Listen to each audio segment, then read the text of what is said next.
মায়ার সংসারের দুঃখ কষ্ট এ তো কিছুদিনের জন্য বাবা, এটা আসবে যাবে।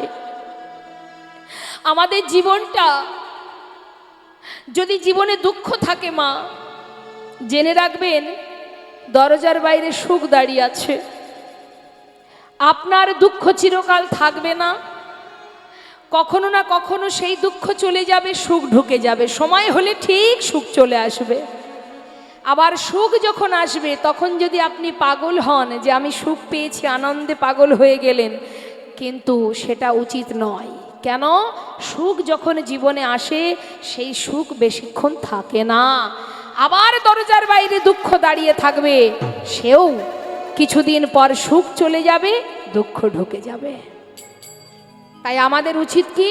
সব কিছুকে মেনে নিয়ে চলা, সব কিছুকে মেনে নিয়ে আমাদের চলা, এটা আমাদের উচিত। যে কলিযুগে ভগবান বলেছেন এবে অস্ত্র না ধরিব, প্রাণে কারো না মারিব, হরি নামে প্রেমে জীব করিব উদ্ধার। তাই তো শাস্ত্রে বললেন অন্যান্য যুগের চেয়ে কলিযুগ শ্রেষ্ঠ যুগ। কলিকে প্রণাম করো। যে কলিতে আমরা জন্ম নিয়েছি সেই কলিকে মহাজন বৈষ্ণব যারা, তারা প্রণাম জানাচ্ছেন। প্রণামা কলিযুগ সর্বযুগ সার। যে কলিযুগে অনায়াসে অতি সহজে ভগবানকে পাওয়া যায়। কি গো মা, আশ্চর্যের বিষয় না? ভগবানকে পেতে গেলে সহজ পদ্ধতি, সহজ পথ এই কলিযুগেই আছে, অন্য যুগে ছিল না। হরি বল। তা এই ঘোর কলিযুগে কলি মহারাজ প্রতিটা মুহূর্ত আমাদেরকে হরিনামে বিঘ্ন ঘটাবে, ধর্মের পথে গেলে বাধা সৃষ্টি করবে। এটা কলির কাজ, এটা তার ডিউটি, সে করবে। আর সেখান থেকে আমাদেরকে আমাদের নিজের জায়গায় ছুটে যেতে হবে, নিজের লক্ষ্যে পৌঁছাতে হবে। কারণ বাবা, সাধুর পাশে যদি শত্রু না থাকে সাধুর মর্যাদা বাড়বে কি মা? তাহলে সাধুর পাশে শত্রুকেই কলি। কিন্তু যে কলির এত দোষ, যে কলির যুগে কোনো ছেলে মেয়ে বলুন যেই যদি কোনো ভুল, কোনো পাপ, কোনো অপরাধ করে, আমরা কলির দোষ দিই। কলিযুগ এটা সেই জন্য এমন অবস্থা, কলির ছেলে বলে এমন অবস্থা, কথায় কথায় কলির দোষ। যে ব্যক্তির বেশি দোষ থাকে মা, তার দেখবেন একটা মহৎ গুণও থাকে। তা কলির এত দোষ তো বাবা, যার কারণে এর একটা মহৎ গুণ আছে। সেই গুণটা কি? অনায়াসে অতি সহজে এই কলির ভগবানকে লাভ করা। নিতাই গৌর হরি বল। শুধুমাত্র মহামন্ত্র জপ করো, চলতে পথে হাতে করো কর্ম, কিন্তু মুখে হরি নাম করো। না আছে সাধন ভজনে যাগ যজ্ঞ পূজা অর্চনা, কৃত্যে যদ্ধায়তি বিষ্ণু ত্রেতায় যজ্জতে মোক্ষ, দাপরে পরিচর্যং কল তদ্ধেরি সংকীর্তন। আমাদের প্রতিটা মুহূর্ত কীর্তন বলুন, ভাগবত বলুন, যেখানে আস্বাদন করি, সকল বড় বড় মহাজনেদের মুখের একটাই কথা, হরিনাম করো। নাম ছাড়া কলিজীবের নাহি আর ধর্ম, সর্বধর্ম সার নামে শাস্ত্র মর্ম। তুমি যে পথেই যাও না কেন, যে পথ অবলম্বন করো না কেন, যাকেই আশ্রয় করো না কেন, নাম ছাড়া তোমার মুক্তির আর কোনো রাস্তা নেই। হরিনামকে সার করো। আর হরিনাম করার জন্য স্থান কাল পাত্রের দরকার হয় না। তুমি যেখানে থাকবে, যেমন থাকবে, অপবিত্র পবিত্র বা সর্ববস্তাঙ্গত পিবা, যৎ সারি পুণ্ডরীকাক্ষ সবাজ্য অভ্যন্তর সূচি। যখনই তাকে তুমি স্মরণ করবে, তোমার ভিতর বাহির পবিত্র হয়ে উঠবে। সে তুমি যেখানে থাকো সেই স্থান পবিত্র হবে। তুমি যদি তোমার অঙ্গের বসনটা যদি অপবিত্র থাকে, সেটা পবিত্র হয়ে যাবে যখনই তুমি ভগবানকে স্মরণ করবে, নামকে আশ্রয় করবে। তাহলে কত সহজ উপায় দিয়েছেন কলিযুগে কলিহত জীবের জন্য। কলিজীবের যত দোষই থাকুক না কেন, জীব যত পাপই করুক না কেন, হাজারো পাপের পরেও যদি সে নিজের ভুল নিজে বুঝতে পেরে একবার ভগবানের চরণে আত্মসমর্পণ করে মাত্র 2 ফোঁটা বাড়ি বরিশন করতে পারে, আর কিছু করতে হবে না। ধন ঐশ্বর্য দিয়ে কলিযুগের ভগবানকে পাওয়া যায় না, অর্থ দিয়ে পাওয়া যায় না, পাণ্ডিত্য দিয়ে ভগবানকে পাওয়া যায় না। শাস্ত্রে বললেন চারিবেদ ষড়দর্শন পড়িয়া যে জন, সে যদি গৌরাঙ্গ নাহি ভজে, বৃথা তার অধ্যয়ন, লোচন বিহীন জন দর্পণে অন্ধে কিবা কাজে। কি হবে দর্পণে অন্ধ ব্যক্তির কাছে? একটা অন্ধ ব্যক্তির কাছে আয়না ধরলে সেই আয়নার কোনো মূল্য হয় না মা, ঠিক তো? তাহলে তোমার মধ্যে যদি পাণ্ডিত্য থাকে, তোমার মধ্যে যদি অনেক জ্ঞান থাকে, শাস্ত্রজ্ঞ হও তুমি, তোমার ভিতরে এই শাস্ত্রের পিছনে পিছনে যদি তোমার ভিতরে অহংকার থেকে যায়, আমি সব জানি। আছে না বর্তমানে দেখবেন কলিযুগ, কলিহত জীব যারা, আমরাই তো কলির জীব। কিছু কিছু মানুষ আছে দেখবেন, তারা একটু ভগবানকে সেবা দিলে নিজেকে পণ্ডিত মনে করে, ভক্ত মনে করে। এটাই আমাদের মূর্খামি, এটাই আমাদের ভুল। ভগবান সব সইতে পারে, পারে না কখনো অহংকার, পারে না হিংসা, এগুলো সইতে পারে না। তোমার মধ্যে পাণ্ডিত্য আছে, তোমার অনেক গুণ আছে, তবে তুমি জেনো না, জেনে রাখো একটা কথা, যে এই যে তোমার মধ্যে অনেক পাণ্ডিত্য, অনেক গুণ, এটা তার দেওয়া, তাই তুমি পেয়েছো। সে চাইলে আবার কেড়েও নিতে পারে। বৈষ্ণব মহাজন বললেন, কাতব কান্তা কস্তে পুত্র সংসারাই অতীব বিচিত্র নলিনী জলগত তারালং তদ্বদ অতিশয় চপলা।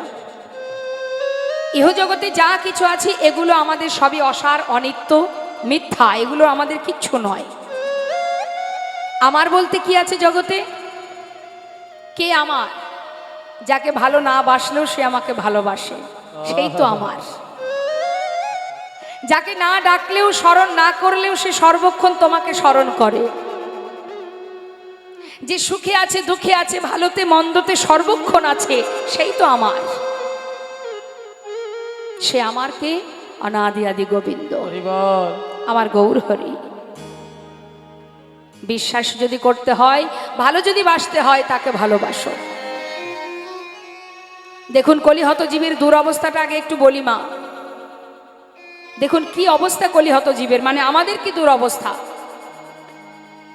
রামভক্ত তুলসীদাস কলম দিচ্ছেন, সচ্চ কাহে তো মারে লঠা ঝুঠ জগৎ ভোলায়, गौरस गली गली फिरी सुरा बैठल बिकाय, गाभी को दोही कुत्ता को पाले बाछुरी रह जाए भूखा, संबंध को अच्छा खिलाए लेकिन तेरा बाप रह जाए भूखा। चोर के छाड़े साधु के बांधे पथिक को लगाए फांसी, हाय रे कलयुग तेरी तमाशा दुख लागे और हासि। घोर कलिजुगे कोनो जीव यदि सत्य कथा बोले, सৎ पथे चले, ताके पदे पदे आघात पेते हय। साधुगुरु वैष्णवके देखले किछु किछु मानुष जारा व्यंग करे, ठाट्टा करे, तिरस्कार करे, এই কলিযুগে তারা তো ভগবানকে চেনেই না, জানেই না। যে জন ভগবানকে ভালোবাসে তাকে দেখলে ব্যঙ্গ করে। কিন্তু সেই সাধুর স্বভাব কি? যে ব্যঙ্গ করে সে কিন্তু প্রতিবাদ না করে তাকে আশীর্বাদ করে, এইভাবে বল। যতবার আমাকে দেখবি ততবার বলবি, বলতে বলতে এক সময় কি হবে? হেলায় বা শ্রদ্ধায় যে বা নাম লয়, ক্রমে ক্রমে কৃষ্ণ ভক্তির হয় উপচয়। কৃষ্ণ গালি দিতে কেউ যদি করে কৃষ্ণ নাম উচ্চারণ, সেই নাম যে হয় তার মুক্তির কারণ। যেভাবেই বলো না কেন, ইচ্ছাই বললে উপকার, অনিচ্ছাই বললে উপকার। আর মহন্তের স্বভাব কি? যারা মহন্ত হয়, যারা প্রকৃত বৈষ্ণব হয়, তারা কখনো কারোর বিরুদ্ধে প্রতিবাদ না করে তারা কি করে? আশীর্বাদ করে। বল, আমার বেশ দেখবি, আমাকে ব্যঙ্গ করতে হলেও তুই মুখে বল, একদিন না একদিন তোর মুক্তির কারণ হয়ে দাঁড়াবে এটা। শাস্ত্রে বললেন, রাম ভক্ত তুলসীদাস কলম দিলেন, সচ্চ কাহে তোমারে লঠা, ঝুঠ জগৎ ভোলায়। জগৎটাকে ছেয়ে রেখেছে ঝুঠ, মিথ্যা, অত্যাচার, অনাচার, ব্যভিচার, জগৎটাকে ছেয়ে রেখেছে। গোরস মানে গরুর দুধ। যারা দুধ বিক্রি করে তারা জীবের ঘরে ঘরে গিয়ে দুধ বিক্রি করে। প্রত্যেকটি জীবের বাড়িতে বাড়িতে তাদের দরজার গোড়ায় গিয়ে দুধ বিক্রি করে। কিন্তু যে ব্যক্তি মদ বিক্রি করে তাকে কি অলিতে গলিতে যেতে হয়? বরং দেখা যায় কি, আপনার বাড়ি থেকে যদি 500 কিলোমিটার দূরে সে থাকে, 50 কিলোমিটার দূরে থাকে, দেখবেন এই সাধারণ কলিহত জীব সেইখানে গিয়ে ভিড় করে সুরা পান করবার জন্য। তাকে দরজার গোড়ায় আসতে হয় না, আমরা ছুটে যাই সেইখানে। এই তো কলিহত জীবের অবস্থা। আরো বললেন, শুধু তাই নয়, কলিযুগে আরো কি দুরবস্থা জানো? গাভী को दोही कुत्ता को पाले बाछुरी रह जाए भूखा, সম্বন্ধ को अच्छा खिलाए लेकिन बाप रह जाए भूखा। আমরা যাদেরকে আপন করে বুকের মধ্যে জড়িয়ে দিন কাটাচ্ছি মা, যেদিন তারা চলতে শিখবে, বলতে শিখবে, যেদিন নিজের পায়ে নিজে হাঁটতে শিখবে, সেদিন তারাই আমাদেরকে বৃদ্ধাশ্রমে রেখে আসবে। আজকে যাদেরকে বুকে আগলে রেখে বেঁচে আছি, আমার আমার করে মিথ্যে মায়ার বালিশ মাথায় দিয়ে ঘুমাচ্ছি, সংসার আমার, ছেলে মেয়ে আমার, টাকা আমার, বাড়ি আমার, কিছুই আমার নয়। মাত্র দুদিনের জন্য তুমি এইখানে বসবাস করছো, উপভোগ করছো, কিন্তু জেনে রাখো তুমি এর মালিক নও। তাই মহাজন বলছেন, এক ভক্তের কথা একটু বলি বাবা, বিধর্মী কাজী নজরুল ইসলাম, যিনি মালিক, তার উদ্দেশ্যে গানটি লিখেছিলেন। আমরা বলি না মা এটা আমার, ওটা আমার, না তোমার নয়, তুমি ম্যানেজারই করছো। মালিকের সম্পদ তোমার কাছে যতটুকু আছে সেটাকে দেখাশোনা করার দায়িত্ব তোমার, অর্থাৎ তুমি ম্যানেজার। যখন তখন ম্যানেজার বদলি হতে পারে,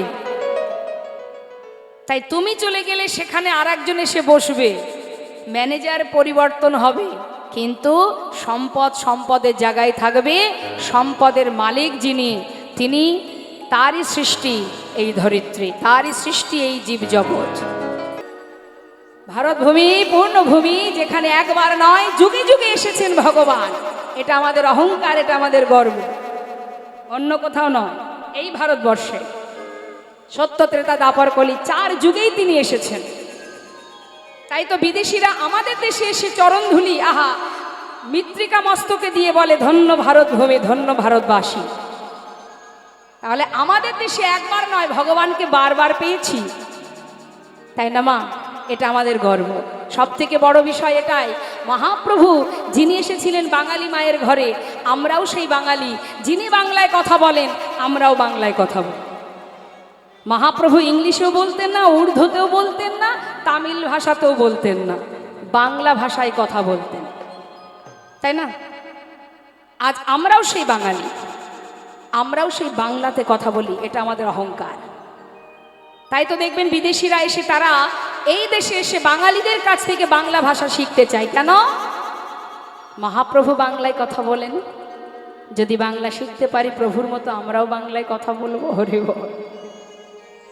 করুণাময় গৌর সুন্দর কলিহত জীবকে এই মর্তধামে পাঠিয়ে দিয়ে, এই ঘোর কলিযুগে পাঠিয়ে দিয়ে তিনিও এলেন কলিহত জীবের উদ্ধারের জন্য।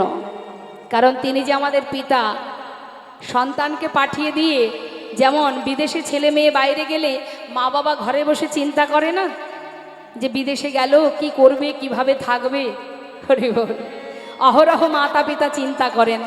ঠিক তদ্রূপ যিনি আমাদের পিতা, তিনি আমাদের মনুষ্যকুলে জন্ম দিয়ে এই মর্তে পাঠিয়ে দিয়ে তিনিও স্থির নন। তিনি কি করলেন? বিলম্ব না করে নিজে ভক্ত হয়ে এসে এই কলিযুগে জীবের ঘরে ঘরে উদ্ধারের পথ খুঁজে বের করে দিলেন। ওরে হরিনাম কর, নামকে আশ্রয় কর, মহামন্ত্র জপ কর। এই করুণাময় গৌর সুন্দর যখন এলেন বাবা, আসতে সচী মায়ের কোল আলোকের এলেন আমার গৌরহরি। তারপর বিদ্যাভাসে দিগ্বিজয়ী পণ্ডিত হলেন। কথাগুলো একটু মন দেবেন, স্থির করুন, চিত্তকে স্থির করুন। ভজন অত সহজ নয়। অমৃত কথা আস্বাদন করতে গেলে হৃদয় মন্দিরের পাত্রটা সুন্দর করতে হবে। সব কিছু ভুলে গিয়ে একেবারে ডুবে যেতে হবে নামের মধ্যে। উদাহরণ দিয়ে বোঝাই, দেখবেন অনেকে টিভির সামনে বসে টিভিতে সিরিয়াল দেখে আর তার মতো সে বকতে থাকে, মার মার, ওকে বল, এই তুই যাবি না, এই তুই করবি না। দেখবেন অনেকে বলে, টিভিতে চলছে সিরিয়াল, বাইরে বসে বসে সে যেন মনে হচ্ছে এর মধ্যে এমনভাবে ডুবে গেছে, ওই দেখবেন অপরকে জ্ঞান দেবে, এটা কর ওটা কর। তার মানে কি? মোহিত হয়ে যায়, সিনেমা দেখতে দেখতে ডুবে যায়। ঠিক ওইভাবে ডুবে যেতে হবে কীর্তনের মধ্যে। ভগবানের লীলা কথা আস্বাদনে ডুবে যেতে হবে, তবেই তো বুঝবেন লীলার মাহাত্ম্য কি। করুণাময় গৌরহরি এলেন, আসবা মাত্রই তার বাল্যলীলা সম্পন্ন করে তিনি নবদ্বীপের মস্ত বড় দিগ্বিজয়ী পণ্ডিত হলেন। তারপর তার পিতা জগন্নাথ মিশ্র তিনি ইহলোক ছেড়ে পরলোক গমন করলে গয়ায় গিয়ে বিষ্ণু পাদ পদ্মে পিতার জন্য পিণ্ডদান করলেন মহাপ্রভু। পিণ্ডদান করে নবদ্বীপে ফিরে এসে কলিজীবের উদ্ধারের জন্য মহামন্ত্র তিনি বদনে গাইতে লাগলেন, নিজে আচরণ করে জীবকে শিক্ষা দিতে লাগলেন। প্রতিনিয়ত শ্রীবাসের ঘরে হরিনাম করে। শ্রীবাস, এই যে শ্রীবাস পণ্ডিত যিনি দেবর্ষি নারদ কলিত হয়েছে শ্রীবাস, শ্রীবাস আমরা প্রত্যেকেই যদি আমাদের হৃদয় মন্দিরটাকে শ্রীবাস করতে পারি, শ্রী মানে সুন্দর, বাস মানে বাসা, এই জায়গাটাকে যদি সুন্দর করতে পারি, এখানেও সদা সর্বদাই ভগবান বিরাজ করবেন। তা সেই শ্রীবাসের ঘরে মহাপ্রভু ভক্তগণকে সাথে করে নিয়ে প্রতিনিয়ত হরিনাম করেন। আজও করছেন হরিনাম ভক্তগণকে নিয়ে। হঠাৎ আমার গৌরহরি শ্রীবাসকে ডাকলেন, শ্রীবাস, শ্রীবাস, আজ আমি তোমার ঘরে হরিনাম করছি বটে, কিন্তু আমি জানি না আজ আমি হরিনাম করে কোনো আনন্দ পাচ্ছি না। কেন বলো তো? শ্রীবাস পণ্ডিত বলছে, সে কি দয়াময়, কি হয়েছে তোমার? জানি না শ্রীবাস, কেন জানি না বারবার ওই ব্রজের কথা মনে পড়ছে আমার। বাবা, বৃন্দাবনের বলরাম কিন্তু কলিযুগে দুটো অংশ নিয়ে এসেছেন, একটা হচ্ছে নবদ্বীপে, আরেকটি অংশ হচ্ছে রাঢ় দেশের মাটিতে, বীরভূম জেলা। তারাপীঠে যারা গিয়েছেন নিশ্চয় দেখেছেন, একটু এগিয়ে গেলেই পরে আমাদের নিত্যানন্দ প্রভুর আবির্ভাব স্থান, জন্মভূমি। তা সেই বীরভূম জেলা রাঢ় দেশের মাটিতে একচক্র গ্রামে এলেন আরেকটি অংশ। এই দুটো অংশ যত সময় এক না হবে মা, তত সময় কিন্তু পরিপূর্ণ আমাদের নিত্যানন্দ প্রভুকে আমরা পাব না। তা আরেকটি অংশ নবদ্বীপে সচিমায়ের বড় ছেলে, নাম কি তার? বিশ্বরূপ। তিনি যখন সন্ন্যাসী হন তখন তার নাম হয় শঙ্করারণ্যপুরী। এবার এই শঙ্করারণ্যপুরী আরেকটি অংশ পাবার জন্য নানা তীর্থ ঘুরে বেড়াচ্ছে। আর এদিকে হারাই পণ্ডিতের ঘরে যিনি এলেন, যার নাম দিল কুবের। ছোট্ট ছেলে একটু একটু করে বড় হচ্ছে, তো এলেন ছোট্ট কুবের। যখন তার 12 বছর বয়স, সেই সময় তারই সমবয়সী বন্ধুদের নিয়ে মাঠে গিয়ে তারা খেলা করে। যখন মাঠে গিয়ে খেলা করে সমবয়সী বন্ধুদের নিয়ে, মা বাবার চরণে প্রণাম জানিয়ে বনে গিয়ে খেলা করে 12 বছরের ছোট্ট ছেলে। কিন্তু তার খেলা কি অন্যান্য শিশুদের মতো নয়। তার খেলা কোনোদিন রামলীলা খেলা, কোনোদিন কৃষ্ণলীলা খেলা। কোথায় এলো? ভীম একাদশীর পরের দিন কি বলে মা? দ্বাদশী। তার পরের দিন নিত্যানন্দ ত্রয়োদশী তিথি। সেই দিন এসেছিলেন আমাদের বৃন্দাবনের বলরাম এই কলিযুগে কুবের রূপে, আরেকটি অংশ বিশ্বরূপ হয়ে। এবার এদিকে কি হলো, 12 বছরের ছোট্ট ছেলে কুবের বনমাঝে গিয়ে খেলা করছে, আর এদিকে ওই সন্ন্যাসী হঠাৎ ওই হারাই পণ্ডিতের ঘরে এসে উপস্থিত। পণ্ডিত, পণ্ডিত! হারাই পণ্ডিত দেখছে কেউ কি আমাকে ডাকছে, দেখি তো। দরজাটা খুলে দেখছে পথের ধারে একজন সন্ন্যাসী ঠাকুর। সন্ন্যাসী বাবা, তুমি কি আমাকে ডাকছো? হ্যাঁ পণ্ডিত, আজ আমার ইচ্ছা মধ্যাহ্নে তোমার গৃহে আমি প্রসাদ পাবো। বাবা, এ তো অল্প ভাগ্যের কথা নয়। পণ্ডিত, তুমি এসো, আমার ঘরে এসো। ঘরে নিয়ে গিয়ে তার চরণ ধৌত করলেন। চরণ ধৌত করে তার স্ত্রী পদ্মাবতীকে ডেকে বললেন, পদ্মা, শিগগিরই এসো। দেখো পদ্মা, আজকে এসেছে আমার ঘরে। জানো, মহন্তের স্বভাব হয় তারিতে পামর, নিজ কার্য নয় তবু যান পরঘর।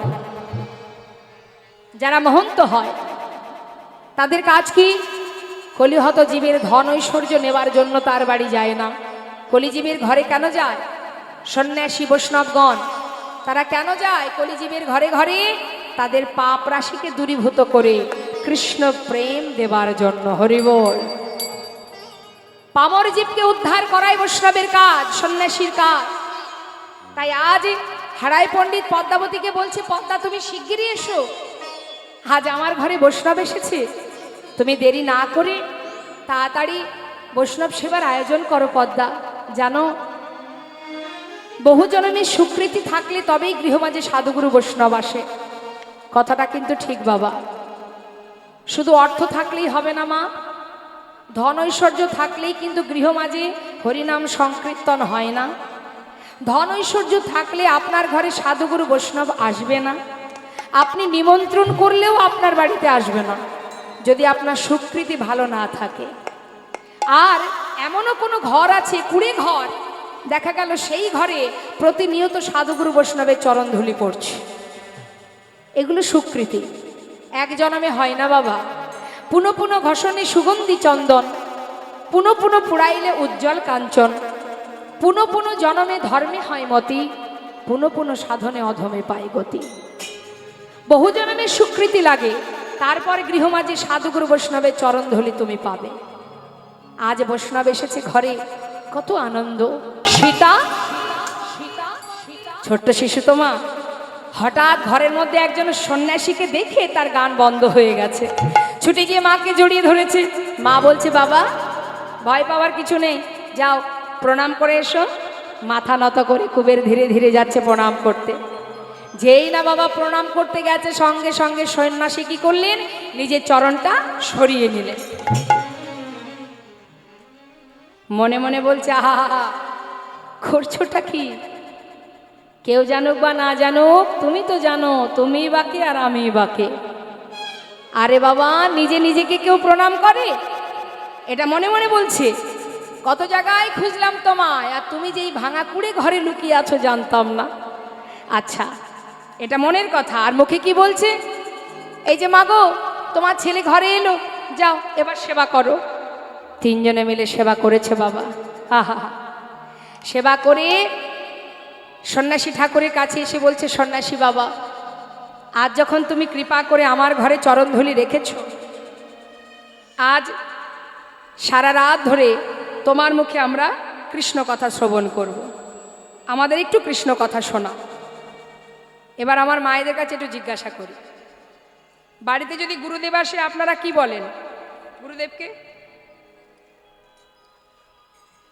কি বলেন? কৃষ্ণ কথা শোনাতে বলেন? গুরুদেব, গুরুদেব যদি একবার বাড়িতে পা রেখেছে, যার জীবনে যত দুঃখ আছে সব গুরুদেবকে জানায়। গুরুদেব, আমার বাড়ির এই সমস্যা, আমার ছেলের এই সমস্যা, আমার পরিবারের এই সমস্যা, আপনি এসেছেন যখন গুরুদেব, আমাদের এই সমস্যা সমাধান করবার মতো আশীর্বাদ করে দিন। হাত দেখুন গুরুদেব, কি সমস্যা আমার, হাতে যত সমস্যা, হরি বল, সব গুরুদেবের কাছে জানাতে পারলে আমরা বেঁচে যাই। এটাই গৌর হরি বল। কিন্তু প্রকৃত ভক্তের স্বভাব কি? আজ এখান থেকে আমাদের শিক্ষা পেতে হবে মা। গুরু যখন বাড়িতে আসে, এই সংসারের ত্রিতাপ জ্বালার মধ্যে দিয়ে ভগবানের নাম তো করার সময় নেই আমাদের। তাই যখন কোনো বৈষ্ণব, কোনো সন্ন্যাসী, কোনো ভক্ত আসে গৃহে, হাজার কাজের মধ্যে দিয়ে সময় বের করে তার কাছে বলতে হয়, আজ যখন নিজগুণে কৃপা করে আমার ঘরে চরণধুলি রেখেছ, তোমার মুখে দুটো কৃষ্ণ কথা শ্রবণ করব। এটা ভক্তের করা উচিত, কিন্তু আমরা সেটা করি না। মনে করি গুরুদেব যদি আশীর্বাদ করে দেয় তাহলে আমরা সর্বসুখী সুখী হয়ে যাব। জেনে রাখবেন মা, গুরুদেব একটা কাজই পারেন, সে কিন্তু আপনাকে ভগবানের চরণে পৌঁছে দেবেন না। তবে গুরুদেব কি করেন? গুরুদেবের কাজ কি? আমি যেমন ভগবানের দাস, তুমি যদি আমার কাছে আসো, আমি তোমাকে ভগবানের দাস করে দিতে পারি, কিন্তু তার চরণে পৌঁছানোর দায়িত্বটা তোমার, সেটা আমার নয়। আমি তোমাকে দাস করবার পথ বলে দেব, কিভাবে তার চরণের দাস হবে, কিন্তু সেইখানে পৌঁছাতে গেলে তোমাকে পৌঁছাতে হবে তোমার কর্ম অনুযায়ী। সাধু সঙ্গ করো, বৈষ্ণব সঙ্গ করো, ভক্ত সঙ্গ করো, ভক্তের চরণধুলি অঙ্গে মাখো, দুফোঁটা বাড়ি বরিশন করো।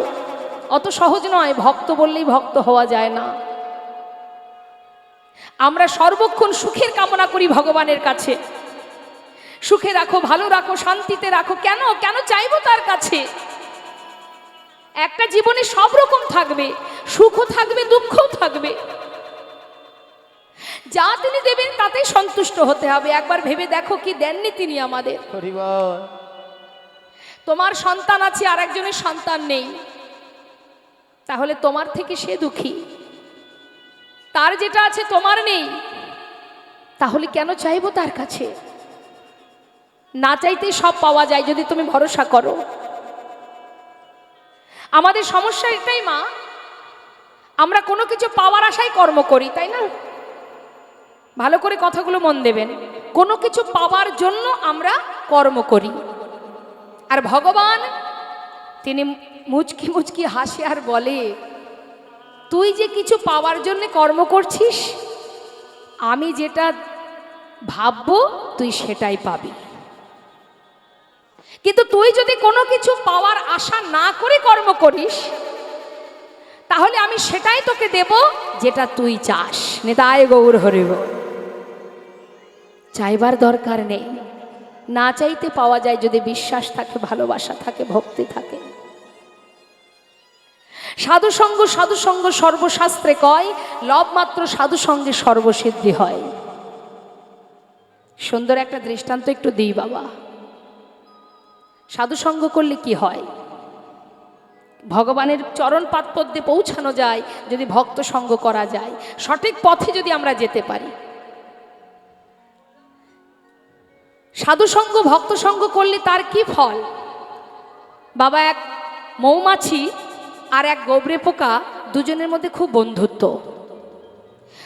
দুজনের মধ্যে এত সুন্দর বন্ধুত্ব, হঠাৎ একদিন বলে উঠলেন, হ্যাঁ রে বন্ধু, এই বন্ধু, বলি প্রতিদিন তুই আর আমি একই সঙ্গে বসে আমরা আমাদের দুজনের মধ্যে যে বন্ধুত্ব আছে, আমরা গল্প করছি, আহা আপন মনে নিজের ভাষায়, কিন্তু আজ পর্যন্ত এতদিনের বন্ধুত্ব, আজ পর্যন্ত তোর বাড়িতেও আমি কোনোদিন গেলাম না, তুইও আমার বাড়িতে কোনোদিন এলি না। তা বলি বন্ধু, একদিন তো সবাই সবার বাড়ি যাওয়া যায় নাকি? তখন মৌমাছি বলছে, নিশ্চয়ই, তাহলে চল। চিন্তা করছে, আমি যদি এখন গোবরে পোকার বাড়িতে যাই, গোবরে পোকা কোথায় থাকে মা? গোবরের মধ্যে। বলছে যদি আমি এখন ওই গোবরে পোকার সঙ্গে ওর বাড়ি যাই, তাহলে আমাকে গোবর খেতে হবে, তার থেকে ওকে আগে আমার বাড়িতে নিয়ে যাই। বেশ, এখন গোবরে পোকাকে বলছি, শোন তুই এক কাজ কর, তুই আগে আমার বাড়ি চল। ভালো কথা। এবার গোবরে পোকা কি করেছে, পরের দিন মৌমাছির সঙ্গে তার বাড়ি গেছে। একটা সরোবরের মধ্যে অনেক পদ্ম ফুল ফুটে আছে। নিতাই গৌর হরি বল। যে জীবনে কখনো মধুর স্বাদ পায়নি বাবা, সারা জীবন গোবর খেয়েছে যে, হরি বল, আজ সে যাচ্ছে মধু পান করতে। তা সেখানে গিয়ে মৌমাছি বলছে, এই দেখ, এই হলো আমার সরোবর, এটা আমার বাড়ি, এখানে অনেক ফুল ফুটে আছে, তোর যেখানে ইচ্ছা সেইখানে বসে তুই মধু পান কর। এক ফুলে গোবরে পোকাকে বসিয়ে দিয়েছে, আর গোবরে পোকা মধু পান করছে। কিছুক্ষণ পর মৌমাছি জিজ্ঞাসা করছে, বন্ধু, হ্যাঁ বল বল, কেমন লাগছে? আর কেমন লাগবে রে, একটু গোবর গোবর, একটু মধু মধু। মানে গোবর গোবর মধু মধুই আবার কেমন কথা? বলছে ওই লাগছে, খুব একটা যে ভালো লাগছে তা নয়। সে কি কথা? আরে এই বলি, তুই যখন মধু পান করছিলি, তখন কি তুই তোর মুখটা ধুয়ে তারপরে মধু পান করতে বসেছিলি? বলছে না রে বন্ধু, ভেবেছিলাম মধু পান করতে আসছি, মধু পান করতে গিয়ে যদি ভালো না লাগে, তাই আসার সময় কিছুটা গোবর মুখের মধ্যে ভরে নিয়ে এসেছি। হরি হরি বল। আর এবার মুখের মধ্যে গোবর আছে, আর তার উপরে মধু যাচ্ছে, কিছুটা মধু মধু, কিছুটা গোবর গোবর লাগছে। এখন যতবার জিজ্ঞাসা করছে মৌমাছি, ততবার বলছে ওই লাগছে, খুব একটা যে আহামরি বিশাল কিছু তা নয়। মৌমাছি বলছে, শোন বন্ধু, তুই এক কাজ কর, তুই ভালো করে মুখটা ধুয়ে পরিষ্কার করে তারপরে ফুলে বসে মধু পান কর। হরি বল। মধু আস্বাদন করতে গেলে, অমৃত আস্বাদন করতে গেলে আগে নিজেকে পবিত্র করতে হয়। নিতাই গৌর হরি বল, হরি বল। কোনো কিছু আশা নিয়ে ভগবানের কাছে যাওয়া যায় না। সব আশা পরিত্যাগ করে সমস্ত চাওয়া লালসা কামনা বাসনা দূরীভূত করে তবেই অমৃত কথা আস্বাদন করতে হয়। যা পরিষ্কার করে মুখ ধুয়ে নে, ওই সরোবরে ভালো করে মুখ ধুয়ে তারপরে তুই মধু পান কর। এই কথা মতো এবার সরোবরে ভালো করে গোবরে পোকা মুখ ধুয়ে এবার ফুলে বসে মধু পান করছে। নিতাই গৌর হরি বল। দেখতে দেখতে সন্ধ্যা হয়ে যাচ্ছে মা, পদ্ম ফুলের পাপড়ি বন্ধ হতে যায়, মৌমাছি ডাকছে, বন্ধু বন্ধু তুমি কোথায়? দেখো দেখো একটু পরেই পাপড়ি বুঝে যাবে, তুমি আর বাইরে বেরোতে পারবে না, বন্ধু কোথায় তুমি? গোবরে পোকা ফুলের মধ্যে বসে বসে বলছে, আহা দেখো না আমায়, মধু পান করতে দাও। হরিবল। এত সুস্বাদু, এত স্বাদ, এত সুখ, এত শান্তি আমি আগে কখনো পাইনি। সেবায় বিঘ্ন ঘটিও না, আমাকে মধু পান করতে দাও।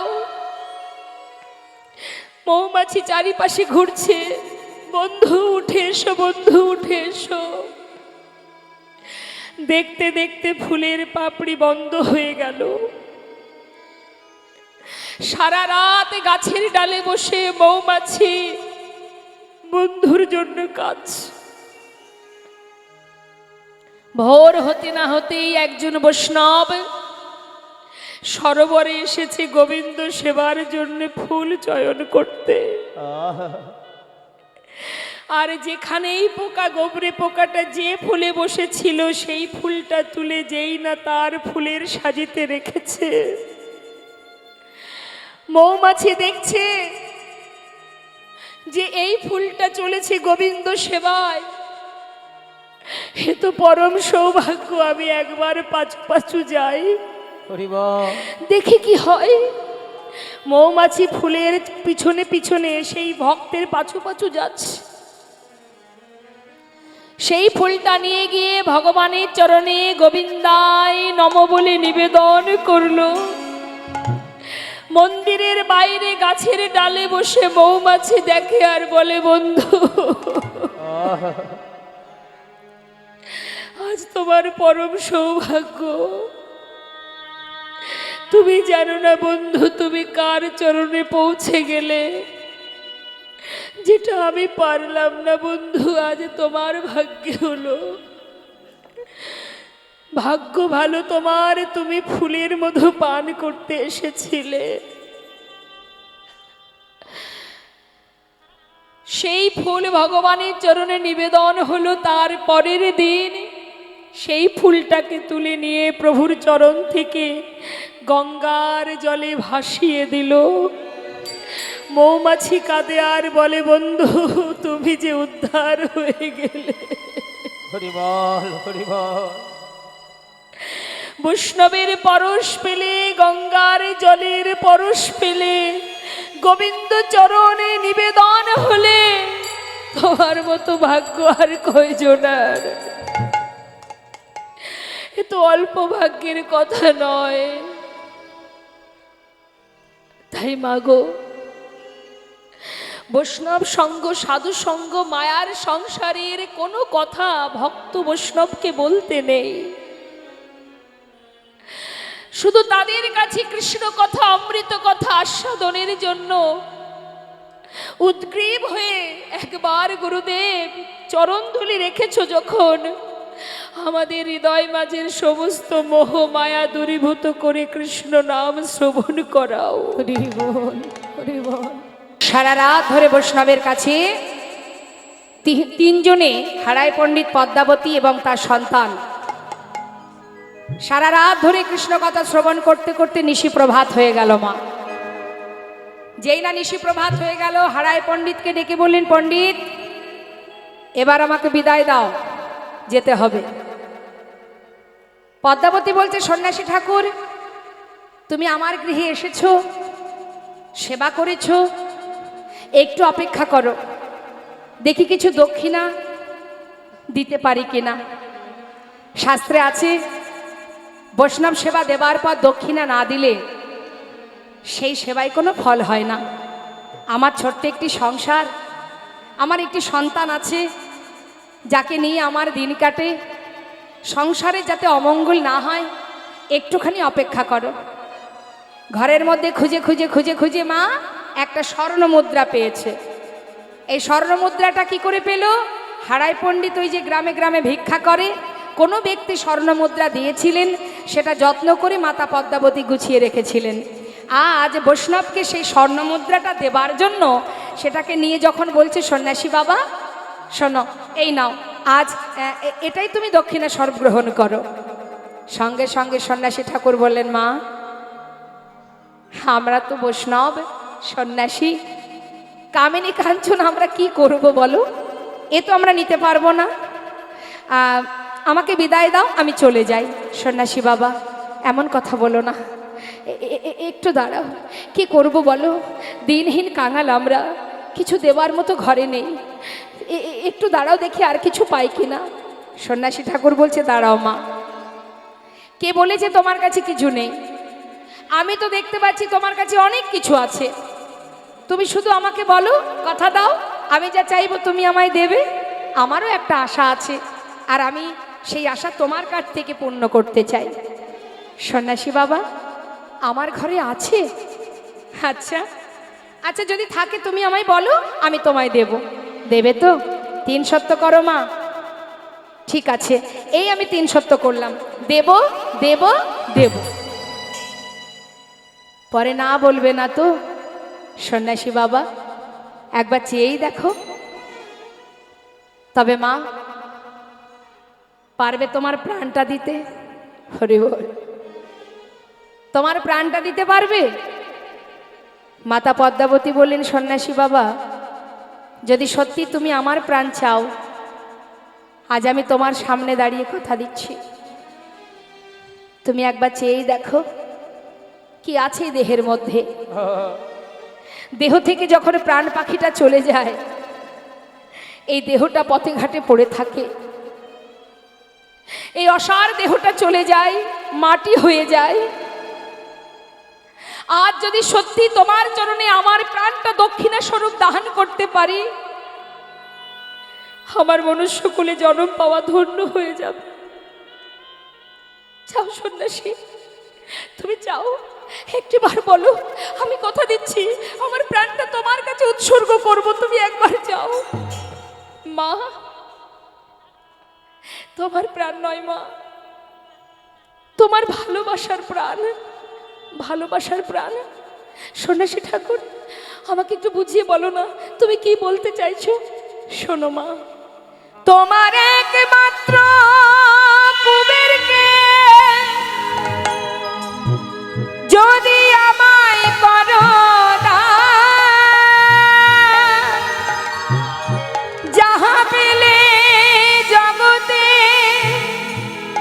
জুড়াইবে প্রাণ, জগতে জুড়াইবে প্রাণ। দাও মা, তোমার সন্তানকে আমাকে তুমি দান করে দাও। একটি সন্তানের জন্য তুমি জগতে জননী হবে মা, তোমার পুত্রকে দক্ষিণা স্বরূপ দান করো না। আমি পারবো না সন্ন্যাসী বাবা, কি করে চাইলে তুমি? তোমার কি এতটুকু কষ্ট হলো না? 7 নয় 5 নয়, আমার একমাত্র পুত্র ছাড়া যে আমার আর কেউ নেই, আমি দিতে পারবো না। সন্ন্যাসী ঠাকুর আমি দিতে পারবো না, তুমি অন্য কিছু চাও, আমি এ দক্ষিণা দিতে পারবো না। ও ছাড়া যে আমার আর কেউ নেই, আমাকে কে মা বলে ডাকবে? কি করে চাইলে তুমি? সন্ন্যাসী বাবা কারোর যদি 5টি সন্তানও থাকে, সে তার একটি সন্তানকে জনমের মতো কারোর হাতে তুলে দিতে পারে না। আর তুমি তুমি কি করে চাইলে? আমি পারবো না সন্ন্যাসী ঠাকুর, পারবো না। সন্ন্যাসী ঠাকুর বললেন, মা শান্ত হও। আমার মাতা পিতাও তো চেয়েছিল আমাকে বড় করে তাদের প্রয়োজনে আমাকে রেখে দিতে। আমিও তো সেই মাকে কাঁদিয়ে ঘর ছেড়ে পথে নেমেছি। কেন জানো? এই জগৎ জীবকে উদ্ধার করার জন্য। এরা যে অন্ধকারে ডুবে যাচ্ছে, এদেরকে আলোর পথ দেখাতে হবে। তাই মা, তোমার সন্তানকে না পেলে আমি যে এদের উদ্ধার করতে পারবো না মা। হরি বল, হরি বল। মা গো, তোমার কাছে আমার এটাই চাওয়া। হারায় পণ্ডিত এসে বলছে, পদ্মা, এমন দিন আমার জীবনে আসবে আমি জানতাম। আমি আমার কুবেরের কুষ্টি বিচার করে দেখেছিলাম, কুবের শুধু আমার সংসারের জন্য আসেনি, ও এসেছে বিশ্ব সংসারের জন্য, এসেছে জগতে জীবের কল্যাণের জন্য, সমাজের কল্যাণের জন্য। আজ তুমি ওকে ধরে রাখলেও একদিন তোমায় ছেড়ে চলে যাবেই যাবে। পদ্মা, তুমি বিদায় দিয়ে দাও। ছোট্ট 12 বছরের ছেলে কবির বললেন, মা, আজ তো তোমার আনন্দের দিন। তোমার সন্তানকে তুমি দক্ষিণা স্বরূপ বৈষ্ণব চরণে দান করবে। শিশুকাল থেকে তুমি চেয়েছিলে যেন ভগবানের চরণে আমার মতি গতি থাকে। আজ তো তোমার সুদিন এসেছে মা। সব মাতা পিতাই চায় সন্তানের যেন ভগবানের চরণে মতি গতি থাকে, ভগবানের সেবায় লাগে। আজ আমারও বড় আনন্দ মা। আজ আমার বলতে মনে হচ্ছে, আমি বলি, জনম জনম যেন এমন মায়ের গর্ভে আমি জন্ম পাই, আর জনম জনম যেন বৈষ্ণবের কাছে দক্ষিণা স্বরূপ নিজেকে দান করতে পারি। মা, আমাকে বিদায় দাও মা, আমি চলে যাই। মাতা পদ্মাবতী বলছে, সন্ন্যাসী ঠাকুর, সন্ন্যাসী বাবা, আমি কি শুনছি? তার পিতা দিতে চাই, তার আমার সন্তান যেতে চাই, আমি কি করব? কি করা উচিত আমার? মা, তোমার মনে আছে মা, পিতৃ সত্য পালিবারে রাম গিয়েছিল বনে, আমি মাতৃ আজ্ঞা পালিবারে যাব সন্ন্যাসীর সনে। আমি মাতৃ আজ্ঞা পালিবারে যাব সন্ন্যাসীর সনে। বিদায় দাও মা, চিরতরে বিদায় দাও। মাতা পদ্মাবতী সন্ন্যাসীর কাছে দিয়ে চরণ দুটি জড়িয়ে ধরে বলছে, সন্ন্যাসী বাবা, সন্তান যদি ধর্মের পথে যায় আমি মা হয়ে বাধা দেব না, তবে তোমার কাছে একটা নিবেদন, 7 নয় 5 নয়, আমার একমাত্র পুত্র। সন্ন্যাসী বাবা, তোমার হাতে সঁপে দেওয়ার আগে আমার একটা কথা রাখবে? বলো মা। ও যে খেতে জানে না,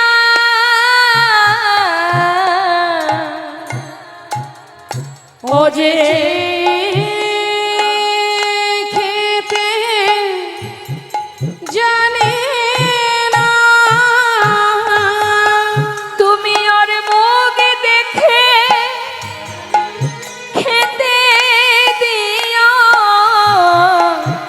যে খেতে জানে না, ওর মুখ দেখে খেতে দিও, যে খেতে জানে না। দুধের বাছা কুবের আমার, যে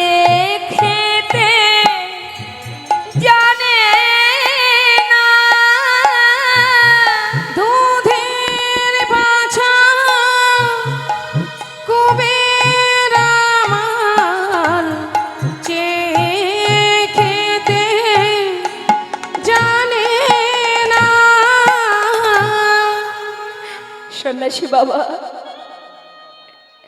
সারাদিন হয়তো খেলার ছলে মায়ের কথা মনে পড়বে না, কিন্তু যখন সন্ধ্যা হবে হয়তো কুবের আমার মায়ের কোল খুঁজবে।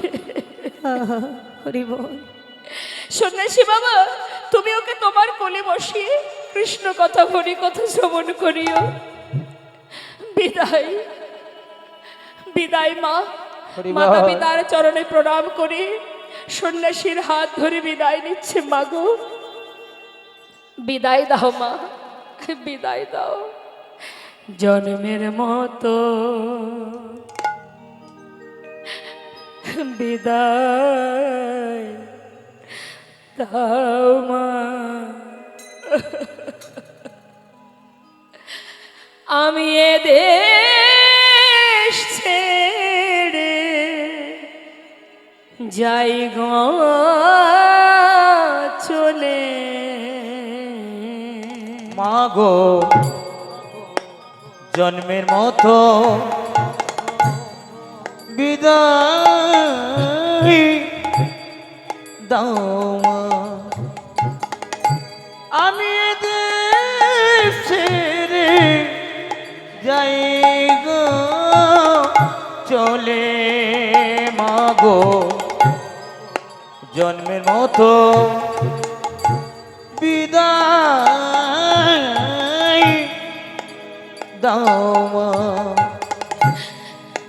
তুমি পারো যদি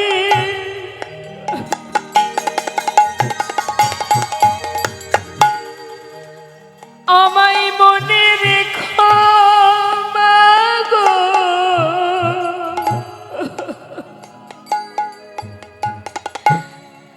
না হয় আমায়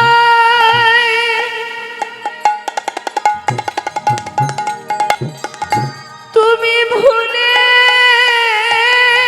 যেও মা গো।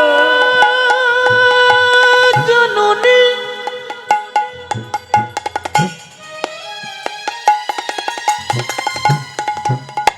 আমার জন্ম ভূমি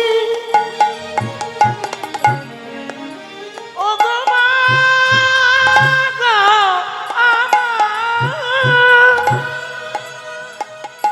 তুমি বিদায় দাও। পারো যদি আমায় মনে রেখো, না হয় আমায় তুমি ভুলে যেও মা গো। এই দেখা শেষের দেখা রে, দেখা শেষের দেখা মা গো, আর দেখা হবে না মা গো। মা গো জন্মের মতো বিদায় দাও মা। আমি এ দেশ ছেড়ে যাই গো চলে। জন্মের মতো বিদায় দাও মা। সন্তানকে সঁপে দিলেন সন্ন্যাসীর হাতে, মাতা পিতার চরণে প্রণাম করে। বিদায় নেবার কালে যখন পথ দিয়ে যায় মাতা পদ্মাবতী হারায় পণ্ডিত, এখানে তো অনেক মা আছে, আমরাও তো মা। হরি বল। আমরা পারবো মা আমাদের একটা সন্তানকে কারোর হাতে চিরতরে দিয়ে দিতে? আজ মাতা পদ্মাবতী যদি না দেন, না দিতেন যদি তিনি, তাহলে আমরা নিতাই চাঁদকে কেউ পেতাম না। পথের ধারে দাঁড়িয়ে যত দূর দেখা যায় এক দৃষ্টিতে তাকিয়ে আছে। হরি বল। কিছুটা পথে চলে যাবার পর মা চিৎকার করে উঠেছে, কুবের, কুবের। একটি এবার বাবা হরিবল হরিবল। আমায় মা বলে ডাকি রে,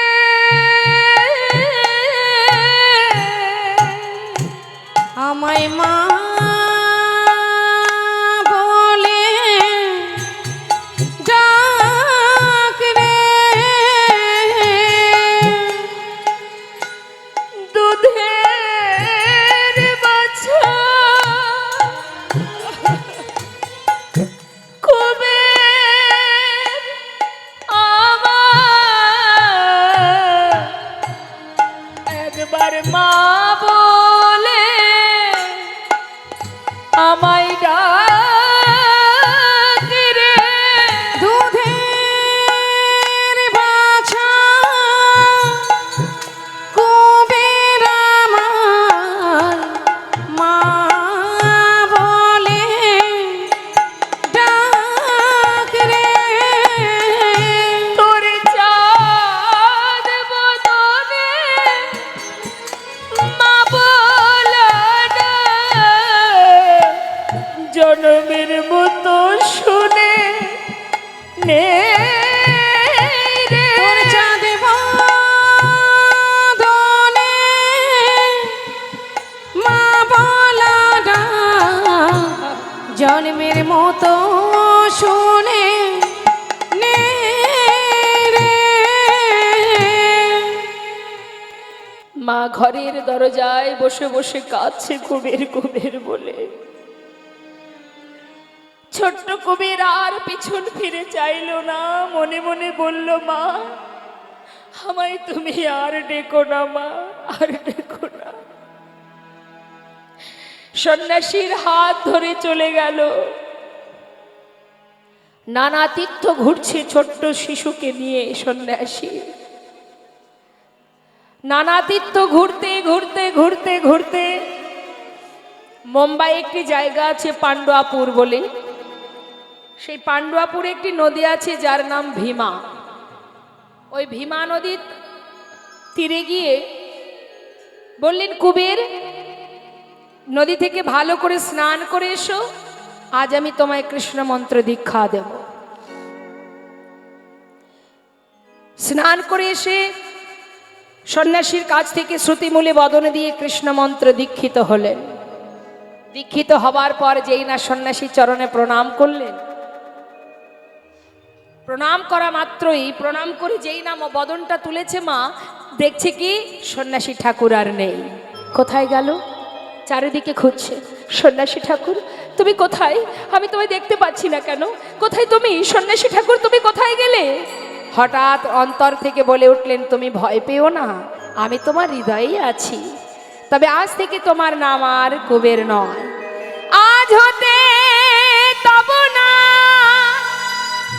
হইল নিত্যানন্দ, হইল নিত্যানন্দ, কলিজীবের দ্বারে দ্বারে তুমি বিলাবে আনন্দ। কলিজীবের দ্বারে দ্বারে তুমি বিলাবে আনন্দ। হরে কৃষ্ণ।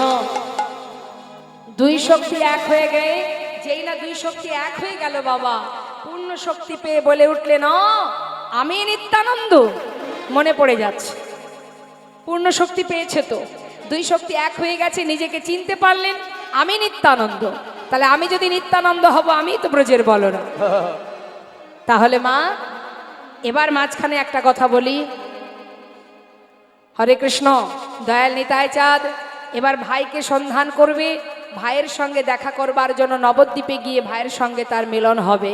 আর আপনাদের কাছে আমাদের কমিটির হয়ে নিবেদন, সমস্ত কমিটির ভক্তবৃন্দ আপনাদের কাছে যাচ্ছে, আপনারা ভগবানের সেবার জন্য যার যেমন সামর্থ্য ক্ষমতা অনুযায়ী প্রভু সেবার জন্য দান করুন, নিতাই গৌরের সেবার জন্য।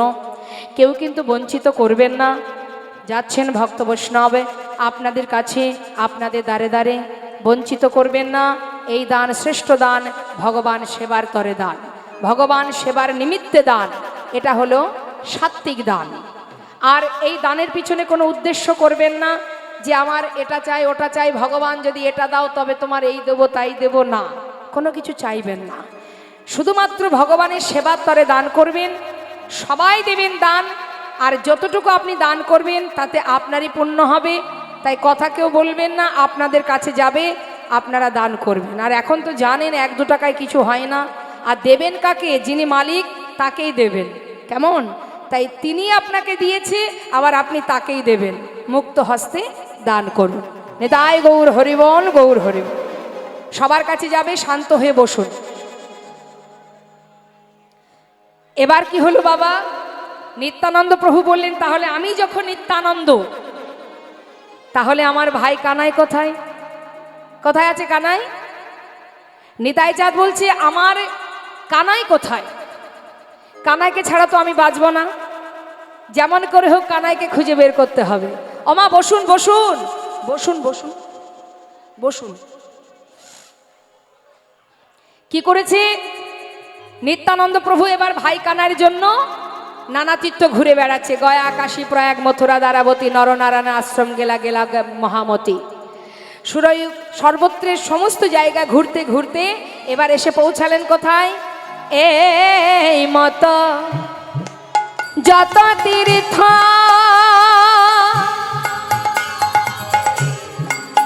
অগা নিত্যানন্দ রায়, নিত্যানন্দ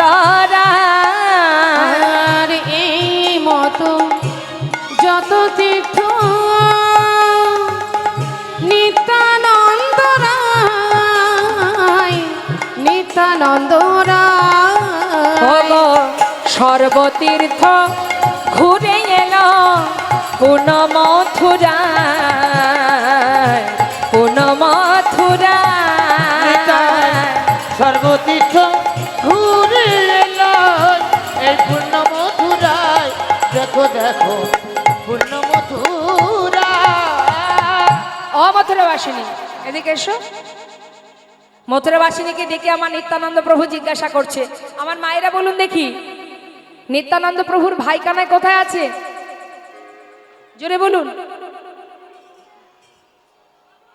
নিতাই গৌর হরিবল। এখন মথুরায় গিয়ে ডাকছে নিতাই চাঁদ, ও মথুরাবাসিনী, এখানে কি আমার ভাই কানাই আছে? মথুরাবাসিনী বলছে, ও ঠাকুর, কানাই? কানাই তো মথুরায় থাকে না, সে তো থাকে বৃন্দাবনে। ও, আমার ভাই বৃন্দাবনে? বাবা বাবা। ও মথুরাবাসিনী, আরেকটা কথা বলবে? বলি শোনো না, আমার ভাই কানাই বৃন্দাবনে আগে যা যা করতো এখনো কি সেইগুলোই করে? ভালো করে জেনে নিচ্ছে, তাহলে খুঁজতে সুবিধা হবে। কি করতো ঠাকুর তুমিই বলো না, আমরা তো বুঝতে পারছি না তুমি কি করার কথা বলছো। শোনো শোনো মথুরাবাসিনী, শোনো বলি, এখনো কি বৃন্দাবনে বাঁশি বাজে বাজে রে, এখনো বৃন্দাবনে বাঁশি বাজে বাজে রে, এখনো কি বৃন্দাবনে। বাবা, এই গানটা ভবা পাগলার গান, আপনারা শুনেছেন এই গান? এখনো সেই বৃন্দাবনে বাঁশি বাজে। বৃন্দাবনে এসে সমস্ত জায়গা ঘুরে ঘুরে কোথাও পাচ্ছে না কানাইকে। চিন্তা করছে, কানাইকে যদি না পাই আমি এই প্রাণ আমি আর রাখবো না। যে দেহে কানাই নেই সে দেহ আমি বাঁচিয়ে রেখে কি করব। যেমন করেই হোক আমার ভাই কানাইকে খুঁজে বের করতে হবে। সব জায়গা খুঁজে যখন পেল না, তখন স্থির করলো প্রাণ ত্যাগ করবে। তাই দেরি না করে গিরি গোবর্ধন পর্বতের কাছে গিয়ে গিরি গোবর্ধন পর্বতের একটা শিলাখণ্ড নিয়ে কানাইকে ডাকছে, কানাই তুই তো জানিস ভাই আমি তোকে কত ভালোবাসি। কানাই আমি তোকে ছাড়া বাঁচব না, তাই যদি তুই দাদাকে পেতে চাস আমার সামনে এসে দাঁড়া, না হলে এই যে আমার হাতে শিলাখণ্ড, এই শিলাখণ্ড দিয়ে আমি মস্তকে আঘাত করে আমার প্রাণ ত্যাগ করব। যেই না মা শিলাখণ্ডটা নিয়ে মাথায় আঘাত করতে যাবে, হঠাৎ পিছন থেকে এক বৈষ্ণব হাতটা চেপে ধরলেন। ঠাকুর, ও ঠাকুর, এ তুমি কি করছো? ঠাকুর, না না না, তুমি যদি এইভাবে নিজেকে ত্যাগ করো তাহলে আমরা কি শিখবো বলো? সাউন্ডটা একটু বাড়ান। ঠাকুর, তুমি এমন করে নিজেকে বিসর্জন করো না, নিজেকে এমন করে ত্যাগ করো না। নিত্যানন্দ প্রভু বলছে, তুমি কে? তুমি কি আমাকে চেনো? আমায় বাধা দিলে যে? ঠাকুর, তোমাকে চিনতে পারে এমন সাধ্য কার আছে বলো? আর আমি এই বৃন্দাবনের কৃষ্ণের দাসানুদাস।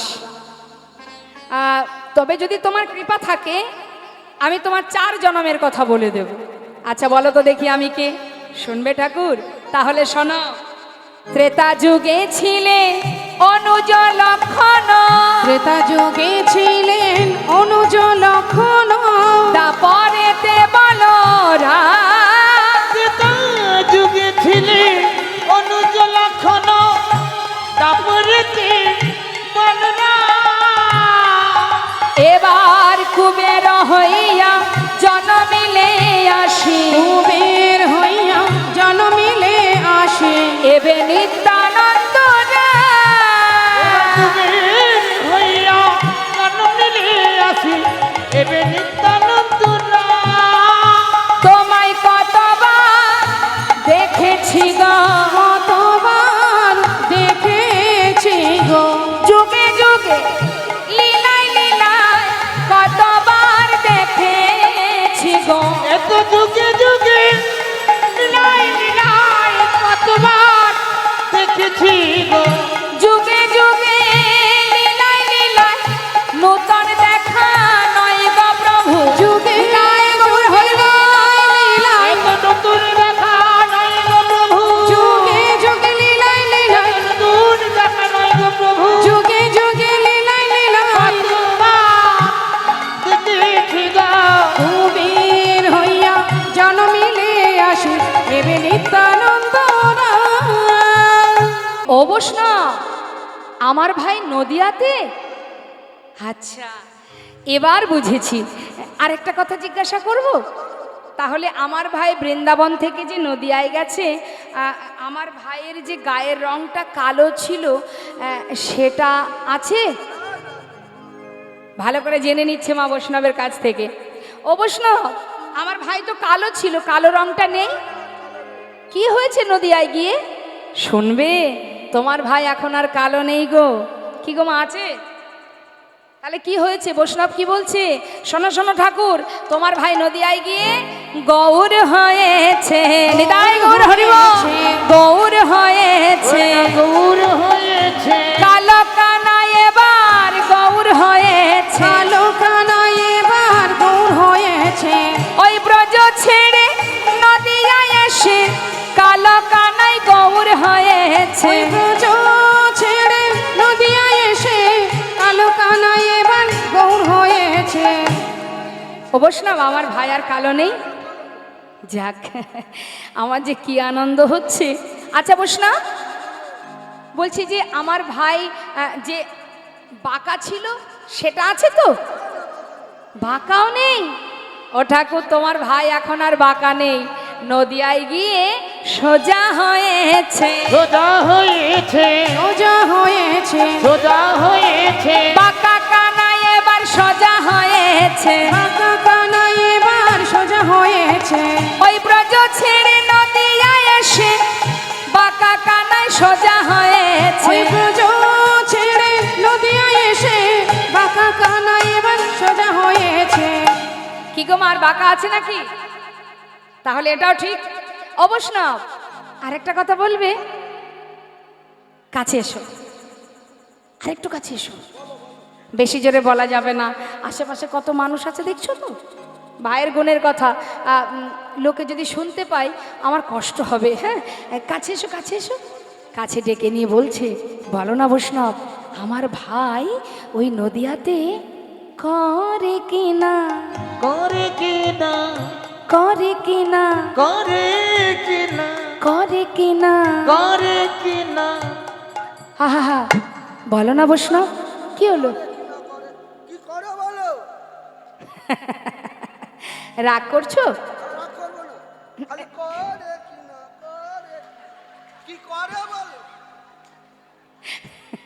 ও বৈষ্ণব, দেখো আশেপাশে সবাই যদি শুনতে পায়, আমি সেই জন্যই ধীরে ধীরে বলছিলাম, রাগ করো না, হ্যাঁ? শোনো না, কাছে এসো, কাছে এসো।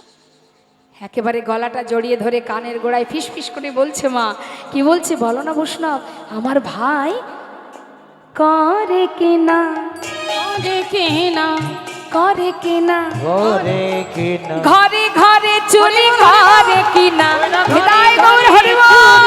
করে কিনা ঘরে ঘরে চুরি করে কিনা, ওই ঘরে ঘরে চুরি করে কিনা, ব্রজে যেমন স্বভাবে ছিল তেমনি স্বভাব আছে কিনা, রোজে যেমন স্বভাব ছিল তেমনি স্বভাব আছে কিনা। তাই বলো, চুরি করার কথা বলছো?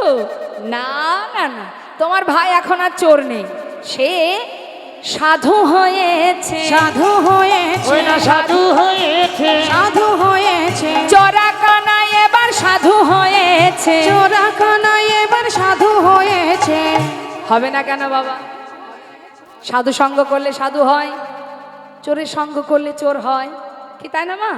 তার একটা সুন্দর প্রমাণ আপনাদের দিই, শোনো। 10 জন ডাকাত প্রতিদিন বনে ডাকাতি করে, আর ওই বনের ভিতরে একটা নদী আছে, সেখানে স্নান করে সারাদিন ধরে ওই বনের ভিতরে লুকিয়ে থাকে, আবার যেই রাত্রি হয় তখন আবার ডাকাতি করতে বেরিয়ে যায়। তা এই যে 10 জন ডাকাত প্রতিদিন ডাকাতি করে সারা রাত ধরে, আজও ডাকাতি করে ভোরবেলা যখন বনের ভিতরে ওই নদীতে স্নান করছে, ঠিক সেই সময় দেখছে পাশের ঘাটে আরও একজন স্নান করছে।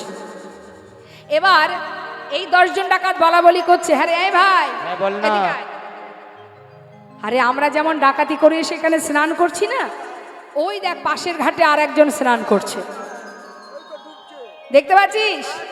আচ্ছা, তাহলে ও নিশ্চয়ই কারোর বাড়ি থেকে ডাকাতি করে এসছে, তাই না?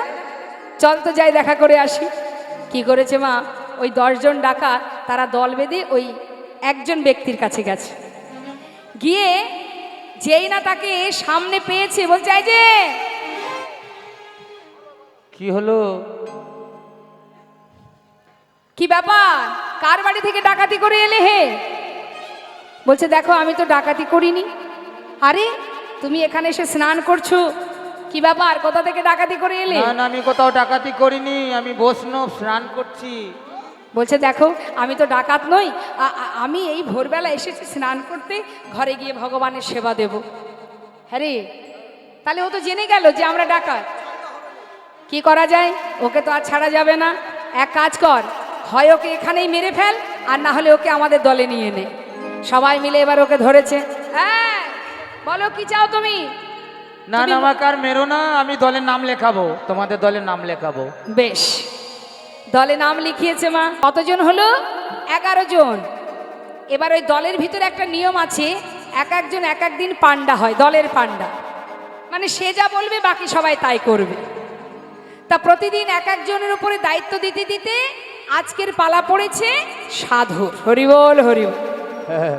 সাধু চিন্তা করছি, যাক সুযোগ যখন পেয়েছি একবার একটু সৎ কাজে লাগিয়ে দেখি কার্যকারী হয় কিনা। কি করেছে? এই যে এদিকে এসো, তাহলে আজকে যখন আমার দায়িত্ব, আমি যা বলবো তোমরা তাই করবে তো? তাহলে শোনো, একটা ফর্দ লিখেছে মা, ফর্দ লিখেছে, তাতে সুন্দর করে লিখে দিয়েছে যে নামের মালা, জপের মালা, খুর, একটা ধুতি, গেঞ্জি ইত্যাদি ইত্যাদি, মানে সব কিছু লিখে দিয়েছে। লিখে দিয়ে এবার বাজার থেকে সেগুলো এনে সাধু কী করেছে, সকলের মস্তক মুন্ডন করে, দাদার সঙ্গে তিলক ধারণ করিয়ে, হাতে একটা করে জপের মালা পরিয়ে, শুদ্ধ বস্ত্র পরিয়ে সবাইকে দাঁড় করিয়েছে। নিতাই গৌর হরি। কিচ্ছু করার নেই, আজকে যা বলবে তাই করতে হবে, দলের পান্ডা বলে কথা। এখন পান্ডা বলছে শোনো, চলো এবার আমার সঙ্গে। কোথায় যাব? যেখানে তোমাদের সঙ্গে আমার প্রথম দেখা হয়েছিল, চলো। সেই নদীর ধারে নিয়ে গিয়ে সবাইকে এক সারিতে বসিয়ে এবার মনের আনন্দে বৈষ্ণব বলছে সবাই আমার সঙ্গে হরিনাম করো। নিতাই গৌর হরিও। সবাই মিলে হরিনাম করো। যেই বলেছে হরিনাম করো, কিচ্ছু করার নেই, যা বলবে তাই করতে হবে। সবাই মিলে গাইছে, হরে কৃষ্ণ কৃষ্ণ কৃষ্ণ হরে হরে হরে রাম গাইবে কিন্তু, হ্যাঁ গাও। রাম রাম হরে হরে হরে কৃষ্ণ কৃষ্ণ কৃষ্ণ কৃষ্ণ হরে হরে হরে রাম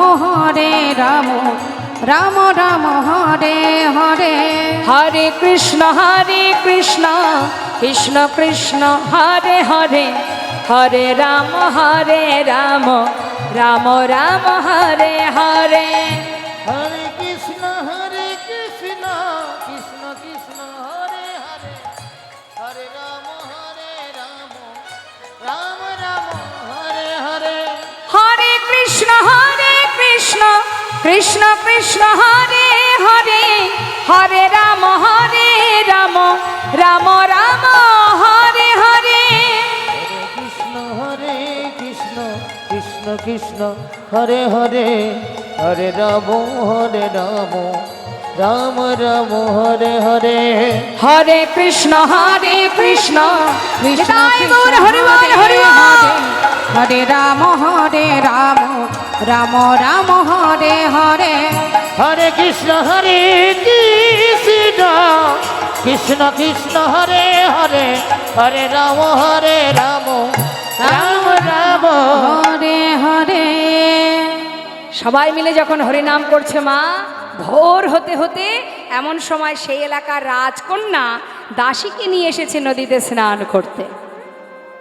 ভগবানের কি কৃপা, সেই রাজকন্যা স্নান করতে এসে দেখছে যে নদীর ধার বরাবর 11 জন সাধু বসে হরিনাম জপ করছেন। তাই গৌর হরি বল।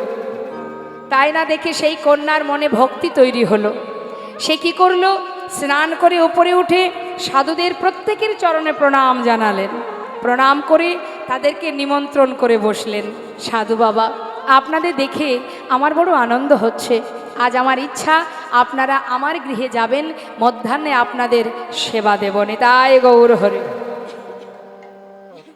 রাজার বাড়ির খাওয়া দাওয়া, যেই না মধ্যাহ্নে কন্যা ঘরে গিয়ে বললেন, বাবা নদীর ধারে 11 জন সাধুকে দেখে আমার বড় আনন্দ হয়েছে, আমার হৃদয়ে ভক্তি জেগেছে বাবা।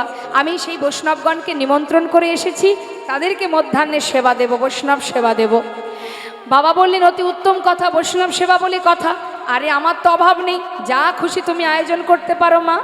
কন্যা বিলম্ব না করে এবার তড়িঘড়ি রন্ধন শুরু করে দিল। যথাসময়ে ওই 10 জন ডাকাত আর 1 জন সাধু বৈষ্ণবের বেশ পরিধান করে সবাই এসেছে। নিতাই গৌর হরি। আসা মাত্রই সবার চরণ ধৌত করলেন। হরি বল। এ কি অল্প ভাগ্যের কথা মা? হ্যাঁ, হরি বল। তোমার হাজার হাজার লাখ লাখ টাকা থাকলেও তোমার চরণ ধৌত জল পান করবে না কেউ। তখনই করবে যখন তুমি সাধু গুরু বৈষ্ণব হতে পারবে। নিতাই গৌর হরি। প্রকৃত ভক্ত হতে পারবে, ভগবানকে ভালোবাসবে যখন তোমার চরণ ধৌত জল ভক্তরা পান করবে। কি করলেন, সকলে চরণ ধৌত জল পান করলেন, সবাইকে আসন পেতে বসতে দিলেন সেবার আসনে। এবার একটা করে সোনার থালা আর সোনার গ্লাস যেই না সামনে দিয়েছে, বাবা হরি বল, স্বভাব যাবে কোথায়? চিন্তা করছে, হ্যাঁ রে, এত তো ডাকাতি করেছি কিন্তু এত সুন্দর থালা গ্লাস তো কোনোদিন পাইনি। বলে, চুপ, আজকে কিন্তু আমরা সাধু, কথা বলিস না। সোনার থালা গ্লাস পেতে দিয়ে এবার রাজভোগ দিচ্ছে মা। জীবনে যা কখনো খায়নি, রাজভোগ সেবা করে, উদর পরিপূর্ণ করে সেবা করে থালা গ্লাসগুলো কি করেছে, সে তো আর রাজা নেবে না, সেগুলো যে যার মতো ঝোলার মধ্যে ভরে নিয়েছে। এবার কন্যা বললেন, বাবা বৈষ্ণব সেবা হলে দক্ষিণা দিতে হবে। বাবা বললেন, যাও, অনেক মূল্যবান রত্ন আছে, তোমার যা মনে চাই, যত মনে চাই সবাইকে দক্ষিণা স্বরূপ দান করে দাও। যেই না থালা ভরে সমস্ত রত্ন এনে সাধুদের কাছে দক্ষিণা স্বরূপ দান করছে মা, তখন বলা বলি করছে, হ্যাঁ রে বন্ধু, একদিন সাধু সঙ্গ করে যদি এত কিছু পাই, সারা জীবন সাধু সঙ্গ করলে আরো না জানি কত ধন পাওয়া যাবে। তাহলে সারা জীবন সাধু সঙ্গ করলে কি পাওয়া যাবে মা? সারা জীবন যদি সাধু সঙ্গ করা যায়, অবশেষে আমাদের মূল্যবান ধন অনন্ত কোটি বিশ্ব ব্রহ্মাণ্ডের মালিক অনাদি আদি গোবিন্দের রাঙা পাদ পদ্ম লাভ করা যায়। আজ সাধুসঙ্গ সর্বশাস্ত্রে কয়, লবমাত্র সাধুসঙ্গে সর্বসিদ্ধি হয়। আমাদের গোবিন্দ, আহা, তিনি যে এসেছেন নদিয়াতে গৌর হয়ে, তিনি তো একা আসেননি। বলছে চোর এখন সাধু হয়ে গেছে, কেন জানো? সে তো আর একা আসেনি নদিয়া, এসেছে কি সঙ্গে? কে এসেছে? রাধারানী রাইকানো, দুই দেহ এক হয়ে নদিয়ায় গৌর হয়েছে। তাই বলছে শোনো, আমাদের রায় সাধু সঙ্গ পেয়ে চোরা কানায় সাধু হয়েছে। সাধুর সঙ্গ পেয়ে চোরা কানায় এবার সাধু হয়েছে। রায় সাধুর সঙ্গ পেয়ে চোরা কানায় এবার সাধু হয়েছে। সাধু হয়েছে, রায় সাধুর সঙ্গ পেয়ে চোরা কানাই সাধু হয়ে, চোরা কানাই এবার সাধু হয়েছে। নিত্যানন্দ প্রভু বলছে, ও বৈষ্ণব, তাহলে তো নদিয়াতে গেলেই ভাইকে পাবো, তাই না? ঠিক আছে, তাহলে আমি এবার আসি, কেমন? যার কাছ থেকে নিতাই চাঁদ সন্ধান নিলেন, ইনি হলেন শ্রীল মাধবেন্দ্র পুরী গোস্বামী, যিনি আমার নিত্যানন্দ প্রভুর দীক্ষাগুরু। আপনি আচরি ধর্ম জীবকে শেখায়, নিজে আচরণ করে আমাদেরকে শিক্ষা দিলেন, যদি গৌর কৃপা পেতে হয় আগে গুরুচরণ আশ্রয় করো। এবার নিতাই চাঁদ বৈষ্ণবের কাছ থেকে সন্ধান পেয়ে মনের আনন্দে এবার যাচ্ছে মা, নদিয়ায় যাচ্ছে। আর মহাজন লীলার পাশে দাঁড়িয়ে বলেন, দেখো দেখো, জগ জন তারণ কারণ ধাম, জগ জন কারণ কারণ ধাম, জগ জন তারণ কারণ ধাম, আনন্দ কান্দ শ্রী নিত্যানন্দ রাম, আনন্দ কান্দ শ্রী নিত্যানন্দ রাম। ওই না জগ জন তারণ কারণ ধাম, জগ জন কারণ কারণ ধাম। মনের আনন্দে এবার বৃন্দাবন থেকে নিতাই চাঁদ এসে পৌঁছালেন নদিয়ায়। গঙ্গার ঘাট পার করে নবদ্বীপের ঘাটে দাঁড়িয়ে আছে নিত্যানন্দ প্রভু। তখন প্রভাতকাল, সকালবেলা বৈষ্ণবগণ, ব্রাহ্মণগণ, পণ্ডিতগণ তারা যাচ্ছে সবাই গঙ্গা স্নান করতে, আর মুখে গাইছে গৌর গুণগান। আর নিতাই চাঁদ দাঁড়িয়ে আছে কোথায়? গঙ্গার ঘাটে।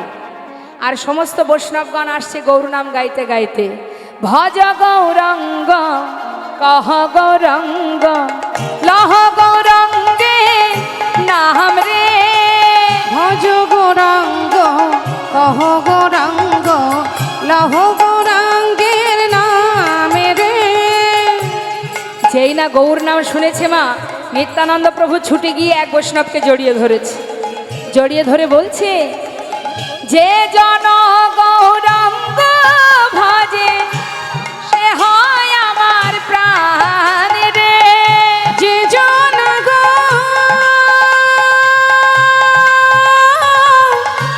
গৌরাঙ্গ ভজে, যে জন গৌরাঙ্গ ভজে সে হয় আমার প্রাণে রে। ভজ গৌরঙ্গ হরিবল হরিবল গায় গৌর হরিবল, লহ গৌরাঙ্গে নামে রে, ভজ গৌরাঙ্গ কহ গৌরাঙ্গ লহ গৌরাঙ্গের নামে রে। ভজ গৌরাঙ্গ কহ গৌরাঙ্গ লহ গৌরাঙ্গে নামে রে। যাকে জড়িয়ে ধরেছে নিত্যানন্দ প্রভু জিজ্ঞাসা করছে, তুমি কে? করজোড়ে বলছে, ঠাকুর আমার নাম নন্দন আচার্য। কিন্তু তুমি কে? তোমাকে তো আগে কখনো দেখিনি, আমাকে এইভাবে জড়িয়ে ধরলে। নিত্যানন্দ প্রভু বলছে, তুমি আমাকে চিনবে না, আমি বৃন্দাবন থেকে আসছি। আচ্ছা নন্দন, তুমি কি এই নদিয়াতে থাকো? হ্যাঁ। নন্দন, তুমি বলতে পারো এখানে আমার ভাই কানাই কোথায় আছে? যেই না বলেছে মা, নন্দন আচার্যের বোঝা সারা যে ইনি আমার গৌরহরির দাদা, কিন্তু সত্যটা গোপন করে দিলেন। ও ঠাকুর, আমি তো জানি না, তুমি এক কাজ করো, তুমি নিজে দেখো তোমার ভাই কোথায় আছে। বেশ, তাহলে তোমার ঘরে আমার একটু থাকার জায়গা দেবে? নিজেরই থাকার জায়গা নেই, তোমাকে কোথায় জায়গা দেব? নন্দন, ঘরের কোণে একটু জায়গা দাও। বেশ, দাঁড়াও, আমি স্নান করে আসি। স্নান করে এসে নন্দন আচার্য নিতাই চাঁদকে নিয়ে নিজের ঘরে গেলেন। ঘরে আসা মাত্রই প্রভু দেখছেন চারিদিকে তুলসী বন। মনে বড় আনন্দ হলো। নন্দন, বলো ঠাকুর, বলি আমায় একটু খেতে দেবে কিছু? বড্ড খিদে পেয়েছে। নন্দন আচার্য বলছে, দেখো ঠাকুর, থাকতে চেয়েছো থাকো, খেতে টেতে দিতে পারবো না, আমার নিজেরই খাওয়া জোটে না, আমি তোমায় কি খেতে দেব বলো? কেন, তুমি কি ভিক্ষায় যাও না? যাই, কিন্তু কোনোদিন ভিক্ষা পাই, কোনোদিন পাই না। আচ্ছা শোনো, আজ তুমি ভিক্ষায় যাবে, সমস্ত নদীবাসী দাঁড়ে দাঁড়িয়ে গিয়ে বলবে যে তুমি নিতাই চাঁদের সেবা দেবে, দেখবে সবাই তোমায় ভিক্ষা দেবে। আচ্ছা আচ্ছা ঠাকুর, ঠিক আছে, থাকো তুমি ঘরে, চললাম ভিক্ষায়।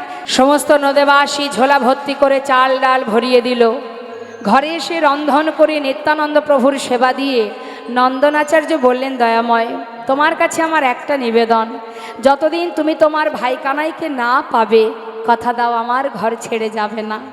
কেন এই বাসনা মা? তার মনের ইচ্ছা নিতাই গৌরীর প্রথম মিলন সেটা যেন আমার কুঠিরে হয়। হরি বল, হরি বল। এদিকে গৌর হরি স্বপ্ন দেখলেন, নদিয়ার মাঝে এক মহাপুরুষ এসেছেন। স্বপ্নের মধ্যে দেখে ঘুম থেকে উঠে অগণিত ভক্তগণকে বলেন, ভক্ত, আমি স্বপ্ন দেখেছি এই নদিয়াতে এক মহাপুরুষ এসেছে, আর সে আমার দাদা ছাড়া আর কেউ নয়। তালধ্বজ রথে সংসারের আসিয়া রহিল আমার দোয়া, আসিয়া রহিল আমার দুয়া, আসিয়া আমার সনে হাসি কথা কয়, বলে তোমাতে আমাতে কার হবে পরিচয়, তোমাতে আমাতে কার হবে পরিচয়। সে আমার দাদা ছাড়া আর কেউ নয়। ভক্ত, চলো আমরা যাই, কোন ঘরে কার বাড়িতে এসেছে আমার দাদা। ভক্তগণকে সাথে করে খোল করতাল বাজিয়ে গৌরহরি যাচ্ছে নানা জায়গায়। পথে পথে ঘুরতে ঘুরতে এসে পৌঁছালেন নন্দনাচার্যের ঘরের সামনে। নন্দনাচার্য বাইরে বেরিয়ে দেখছেন গৌরহরি ভক্তগণকে নিয়ে এসে দাঁড়িয়েছে। দয়াময়, তুমি আমার ঘরে? হ্যাঁ নন্দন, তোমার ঘরে কোনো মহাপুরুষ এসেছে নাকি? এসেছে গো প্রভু, গঙ্গার ঘাটে দেখা, আমার ঘরেই আছে। তুমি কি দেখা করতে চাও? হ্যাঁ, আমি দেখা করতে চাই। ঠিক আছে, তুমি ভিতরে যাও। শোনো নন্দন, আমি ভিতরে যাব, তুমি বাইরে দাঁড়িয়ে থাকবে। যত সময় আমি বাইরে না আসবো তুমি কিন্তু ভিতরে যাবে না। তাই হবে প্রভু, তাই হবে। নন্দনাচার্য বাইরে বেরিয়ে গেল, ভিতরে গৌরহরি প্রবেশ করলেন। প্রবেশ করে দেখছে কি মা, নিত্যানন্দ প্রভু ধুলায় গড়াগড়ি দিয়ে কাঁদছে। হরি বল। কানাই, কত জায়গা ঘুরতে ঘুরতে অবশেষে এই নদিয়ায় এসেছি, আর যে চলতে পারছি না, আর কি আমি তোকে দেখতে পাবো না? মৃত্যুর আগে কি তোকে একবার চোখের দেখা দেখতে পাবো না কানাই? একবার দেখা দে কানাই, দেখা দে। হঠাৎ দরজার কাছে দাঁড়িয়ে গৌরহরি ডেকে উঠলেন, দাদা। কে? দাদা কে? এ তো আমার ভাইয়ের কণ্ঠস্বর। ধুলা থেকে উঠে দরজার দিকে তাকিয়ে গৌরহরিকে দেখে চিনতে পারছে না, এটা কি আমার কানাই? গৌরহরি বুঝতে পেরেছেন যে দাদা আমাকে চিনতে পারছে না। নিজের অঙ্গগন্ধ দাদার নাসিকায় দিয়েছে, আর যেই না নাসিকায় দিয়েছে, ভাইয়ের অঙ্গগন্ধ পেয়ে আর কে চিনতে ভুল হয়? কানাই কানাই বলে বুকের মধ্যে জড়িয়ে ধরেছে। যেই না জড়িয়ে ধরেছে, গৌরহরি বলছে, দাদা চুপ। দাদা, এমন করে কানাই কানাই বলে ডেকো না দাদা। কেন? এতদিন পর আমি তোকে পেলাম, আমি তোকে ডাকবো না? না দাদা, শোনো দাদা, আমি তোমায় বলি, কেউ জানে না, কেউ জানে না, কেউ জানে না, না কেউ জানে না, আমি ব্রজের কানাই, কেউ জানে না, আমি ব্রজের কানাই, কেউ জানে না। না সবাই জানে নদিয়ার নিমাই ব্রজের কানাই কেউ জানে না। সবাই জানে নদিয়ার নিমাই ব্রজের কানাই আমি কেউ জানে না। সে কি বলি ও কানাই, নামটাও বদলেছিস? শোন শোন, এবার আমার কথা শোন। আমাকে না কেউ চেনে না, কেউ চেনে না, কেউ জানে না না। না না কেউ জানে না। আমি ব্রজের বলাই কেউ জানে না। ব্রজের বলাই আমি কেউ জানে না। সবাই জানে আমি পাগলা নিতাই, ব্রজের বলাই কেউ জানে না। সবাই জানে পাগলা নিতাই ব্রজের বলাই আমি কেউ জানে না। সে কি দাদা, তুমিও নাম বদলেছো? বেশ বেশ, চলো দাদা, বাইরে অনেক ভক্ত দাঁড়িয়ে আছে, তোমার সঙ্গে তাদের সাক্ষাৎ করাই। এই বলে যেই না নিতাই চাঁদকে নিয়ে বাইরে এসেছে বাবা, এসে দেখছে নন্দনাচার্য দেয়ালে কান পেতে সব কথা শুনছে। গৌরহরি বলছে, নন্দন কি হয়েছে দয়াময়? আমি না তোমায় নিষেধ করেছি? হ্যাঁ, তুমি তো ভিতরে যেতে নিষেধ করেছিলে, আমি তো যাইনি। শুনতে তো নিষেধ করনি, সব শুনে ফেলেছি। হরি বল। কি শুনেছো তুমি? ও প্রভু, তুমি ব্রজের বাকাশে এই তো অবধূতরা। তুমি ব্রজের বাঁকা শ্যাম এই তো অবধূত রাম। তুমি ব্রজের বাকাশে এই তো অবধূতরা।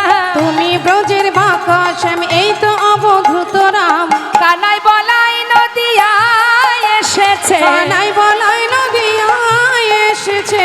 কানাই বলাই নদিয়া, ওগো তারাই তো এসেছে, তারাই তো এসেছে। আহা, তারাই তো এসেছে। তারাই তো এসেছে। ব্রজের কানাই বলাই তারাই তো এসেছে। ব্রজের কানাই বলাই এবে হলো গৌরী নিতাই। ব্রজের কানাই বলাই এবে হলো গৌর নিতাই, ব্রজের কানাই বলাই এবে হলো গৌর নিতাই। ব্রজের কানাই বলাই তারা তো এসেছে, কানাই বলাই নদিয়ায় এসেছে। কানাই বলাই নদিয়া। সুভাষ পণ্ডিত শ্রীমদ্ ভাগবতে দশম স্কন্ধে শ্লোক পাঠ করছে। বরহা পীড়া নটবর বপু করনায় করণে করং বিভ্রদ বশ্ব কনক কপিশং বৈজন্তিং চমলং রন্ধ্রান বিনর্ধার শোধায় পুরায়ণ গোপবিন্দ বৃন্দারণ্যং শপদরমণং প্রবেশাদ গীত কীর্তে। দুই ভাই একে অপরকে জড়িয়ে ধরলেন। এদিকে মা সচিমা জানতে পারলেন তার বড় ছেলে বিশ্বরূপ ফিরে এসেছে। পাগলিনীর ন্যায় ছুটতে ছুটতে নন্দনাচার্যের ঘরের কাছে এসে দাঁড়িয়ে বিশ্বরূপ বিশ্বরূপ বলে চিৎকার করে ডাকছে।